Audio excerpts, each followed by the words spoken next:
Ma'am Kitty, thank you very much. Alam niyo naman, ang dami talagang excited na makita at makarinig ng balita kay Tatay Digong. So first question is, kamusta po si Tatay Digong in your visit today? So, okay. Hello! You're beautiful. So, manahid lang ko na I will make this medyo short today since I am yet to get breakfast like I told them kanina and napod ko yung haton. But for the visit today, it went very light. There were lots of laughs today as compared to the other days. Maybe because nung first day, medyo alam mo na baguhan kasi we haven't seen each other in like a couple of months, so it was emotional the first time. But this visit was quite light. We were laughing the whole time, and there was even this moment where he grabbed the microphone sa mga nakikinig and he told them in Bisaya na ito pakinggan nyo, tawa kami ng tawa. Kaya ayun, so it was a light visit and he's okay. Today I was able to bring him snacks because to make up for my forgetfulness yesterday, I was able to bring him his favorites. Ayun, actually may hawak ako na Coke Zero kanina, it's in the car. But I got him his favorite nacho cheese Doritos, caramel waffles, sa isang Coke Zero and Gatorade. Kaso he was able to finish the Gatorade pero yung Coke Zero hindi na naubos. So ako yung nagdala ngayon. Ayun, he kept asking today about my mother and of course I reassured him na we're doing everything we can and that she is okay, she is well. Of course she misses him, they miss each other. But ayun, sadly we have to cope up with the situation. And ayun, yung may pinaabot lang siyang message to my mom na you and only you daw. So baka magalit yung mom ko pag ano. Hindi naman, pero ayun, he just wants to reassure my mom because he knows that she is in a lot of agony pag hindi niya nakikita yung dad ko. Syempre, they've been together for so many decades already. So of course, they're used to each other's company. And ayun naman, yung ibang kwento namin is about the people here outside. So I was able to talk about everyone, his supporters who wait every day outside. And he asked kung ilan ba today. Sabi ko, I'm not sure, but I did see a few a while ago before I went in. And so, at least now, may kwento ako para sa next visit ko na medyo madami kayo dito. So, masasabi ko yun sa kanya because he was smiling about it and kunento ko sa kanya na sometimes, especially in the Philippines, nilalapitan ako ng mga babae na medyo kaedad niya or may edad na umiiyak sa akin, Kitty, kailan ba lalabas yung papa mo? Miss na miss ko na siya. Ayun, parang kinilig naman siya doon. He was happy to hear it and ayun, he's happy to know that you're still showing up, you're still here to love and support and just be there through this very overwhelming and challenging journey of yours. May napag-usapan kayo about current events in the Philippines? That was nagkausap sila ni VP on the phone, so I left it to VP. So, VP was able to read him the newspaper and ako naman yung sa usual, family matters. Kasi ang dami niyang tanong usually. Ngayon, napag-usapan namin si Mira na ayaw pumasok, medyo matigas yung ulo. We had a hard time with that today. Sabi niya, nasabihan daw si Mira pag hindi siya pumasok, hindi daw siya uuwi. So, ayun. And then, we just went back and forth about every single member of the family.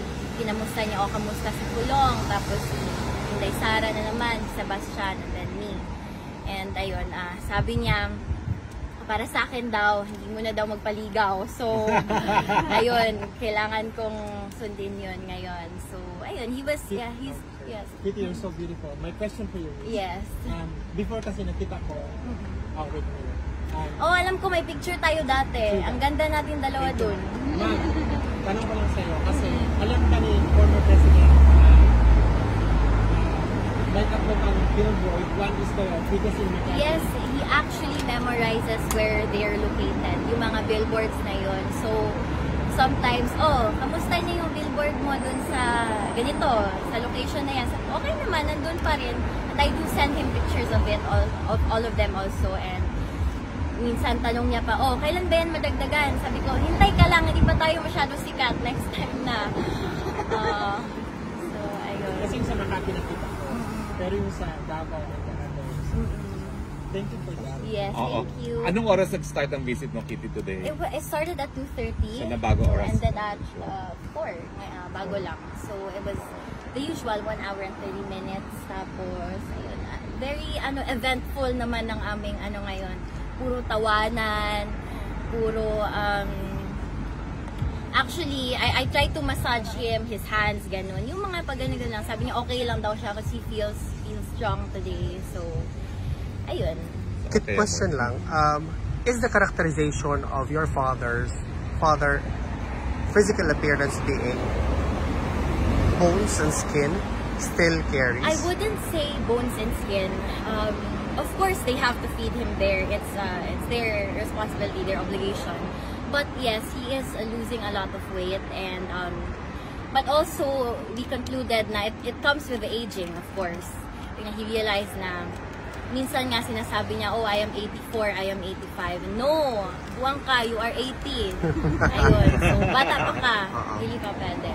So, ayun, I remind him na, hindi, bata ka pa, malakas ka pa, dami mo nga nakakrush sa'yo dyan sa labas eh. So, ayun, tumatawa lang siya.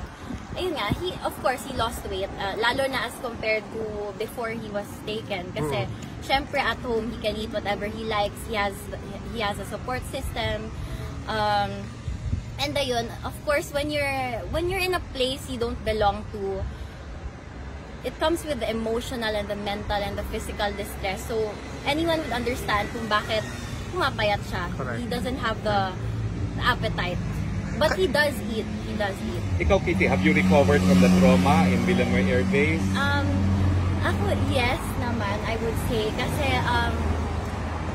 it really came with the kind of upbringing both of my parents gave to me. Kasi my mother's very tough. She's a disciplinarian, very authoritative. My father, he's very gentle. Kung sa atin pa, konsentidor. Pero I think that certain dynamic that they created really molded me into who I am today, and what I'm capable of taking in. Just So, to follow, I am okay. Just to follow up on my previous question, Kitty, can you share to us the activities that your father is doing there, like walking perhaps, or whatever, and any other activities? Ito kasi siya, minsan ayaw magsabi ng totoo. So, sometimes I have to ask the guards inside. But as of what I've heard, there are times that he does walk around. Like I always remind him, uy, pag bilad dira sa init, kay para na sa imong muscles o sa imong buko, kailangan maglakaw-lakaw ka, kailangan malihok mo imong lawas. So, sometimes, sundon niya, sometimes dili, he's a really stubborn guy. So, it really just depends on what his mood is for the day. He does walk around sometimes, he does read sometimes, he watches different channels sometimes, and he can't use the laptop because he isn't techie at all and he doesn't know how to use it. But ayun, TV, lakad, and yun, talking to us, our calls. Just one last question. You mentioned before that he's looking out by the window, thinking if may tao pa ba sa labas. Can he see the people outside, or is it up? No, he can't. Okay, that's Parang alam mo kung muni-muni niya, correct. ganon. Okay. When parang, well, I think all of us naman, in our solace sometimes, we get too deep into our thinking. So, just the same with him inside, napapaisip siya palagi. He thinks of the family, he thinks of everyone, the supporters, and sometimes he would even joke around na, uy, ako din, I was looking by the window, last night I was talking to you, did you hear? Tapos sabi niya, oh, narinig ko, nag-reply nga ako, parang ganun. So, he's still the same joker, a very humorous person, and ayun, ang sabi niya, do not worry about him daw, kasi sanay siyang mag-adapt to what life brings. He's used to dealing with whatever cards he's given. So, yan yung sabi niya. Thank you, Kit. Alam ko, gutom na siya. No? May question ka, go. Taga Davao, go. Yes, sir. Oo, sir. Any plan for 2028? Sino? Now. Ako? Hindi, secret. Madami akong plano para sa sarili ko. Ano, muna. revenge is not the right word. Sorry? When will come? Yes, yes. Ayun, it's not my time yet, and both my parents, they know of my personal plans, and ayun, I don't want to make any premature announcements. So, ayun, I'm thinking of me muna. I still have a lot of improvement and a lot of growth to, you know. What's in your mind? What's in your mind to defend Yes. that? She hasn't Thank eaten, pero can we few minutes for pictures? Yes. Okay, ganito. Thank you, Kit. Yung Ano, mga sexy na ako mariners masyado. na may deadline, nasasakay na, halin na kayo. Bilis. Thank you, Kit. Okay, dito.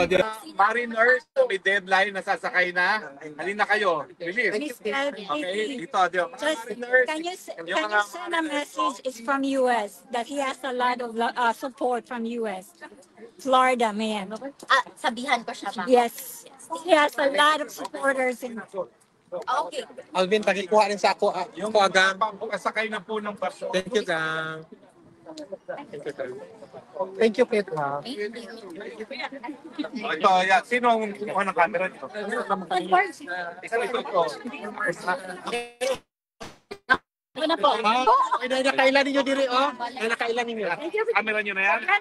Miami. Miami. Ito. Ready? Ayan. Go.